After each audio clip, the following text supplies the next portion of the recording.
As usual ಬೆಳಗ್ಗೆನೆ ನಾನು ಕಾಲೇಜ್ಗೆ ಹೊರಟೆ. ಕಾಲೇಜ್ಗೆ ಬಂದ್ರೆ ಕರೆಕ್ಟಾಗಿ ಈಶ್ವರಿ ಅಕ್ಕ ಬಂದ್ರು. ಅವ್ರ ಜೊತೆನೆ ಕಾಲೇಜ್ ಒಳಗೋದೆ. ಮಧ್ಯಾಹ್ನ ಊಟದ ಟೈಮ್ಗೆ ನಾನು ಅಭಿ ಊಟಕ್ಕೆ ಹೋದ್ವಿ.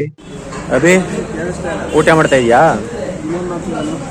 ಈ ನನ್ನ ಮಕ್ಕಳು ಒಂದೊಂದಲ್ಲ ಊಟ ಮಾಡ್ಕೊಂಡು ಬೇಕ್ರಿ ಹತ್ರ ಬಂದ್ವಿ. ಆಂಟಿ ಏನ್ ಅಂಗಡಿ ಬಿಟ್ಬಿಟ್ಟು ಒರ್ಸ್ತಾ ಇದ್ದೀರಾ? ಇರ್ಲಿ ವರ್ಸಿ ಲ್ಯಾಟ್ರಿ ಚರು ರೋಡಲ್ಲೇ ಪಾಠ ಮಾಡ್ಕೊಂಡು ನಿಂತವ್ರೆ.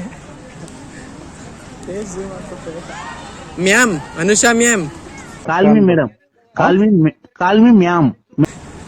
ರೋಡಲ್ಲೆಲ್ಲ ಪಾಠ ಮಾಡಬೇಡಿ. ನನಗಂತೂ ಈಗೀಗ ಕಾಲೇಜ್ ಒಳಗ್ ಬರಕ್ಕೆ ನಾಚಿಕೆ. ಯಾಕಪ್ಪ ಅಂದ್ರೆ ಎಲ್ರು ಮುಖ ನೋಡ್ಕೊಂಡು ಲಾಗು ಲಾಗು ಲಾಗು ಅಂತಾರೆ.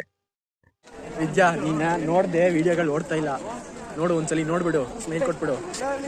ನಿನ್ ಸ್ಮೈಲ್ಗೆ ವಿಡಿಯೋ ನ್ಯೂಸ್ ಜಾಸ್ತಿ ಆಗಿ. ಮಂಡ್ಯ ಬಸ್ ಬಂತು. ಇಲ್ಲಿ ನೋಡಿದ್ರೆ ನಮ್ಮ ಹುಡುಗರೆಲ್ಲ ಬ್ಯಾಗ್ ನ ಡ್ರೈವರ್ ಕೈಲೇ ಕೊಡ್ತಾ ಇದ್ರು. ಮಂಡ್ಯ ಬಸ್ ಬಂದಿದ್ದಕ್ಕೆ ಇಡೀ ಬಸ್ ಸ್ಟ್ಯಾಂಡೇ ಖಾಲಿ ಆಗೋಯ್ತು. Bye hi. ನನ್ನ ಮಗನಿಗೆ ಲೆಫ್ಟ್ ಕರ್ ರೈಟ್ ಕರ್ ಬರ್ತಾರೆ. ಲೆಫ್ಟ್ ಕರ್ ಲೈಟ್ ಕಲರ್. ರೈಟ್ ಅಣ್ಣ ಬಂದ ಲೆಫ್ಟ್ ಕರ ಲೆಫ್ಟ್ ಕರ ರೈಟ್ ಕರ ಎಲ್ಲ